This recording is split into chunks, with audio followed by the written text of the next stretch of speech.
Oh, I could do with 25 hours a day at the moment. Oh, I hear you. So I've called you in to talk about the dreaded topic of deadlines. We're looking right on target at the moment, so nothing to dread at all. I know, and I'm really pleased with how things are being managed, but this axis is time, and the other is... money. Exactly. And here is where I break even. So every day between now and that day is, well, is there any chance we could finish this project a little faster? There is one solution we could look at.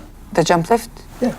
Tell me more. It's a super solution. You can speed up on-site logistics and cut back on scaffolding. We spoke about this right at the beginning. I'm not the greatest of listeners. Bottom line, this approach will really save you some time. How much time? May I? Go for it.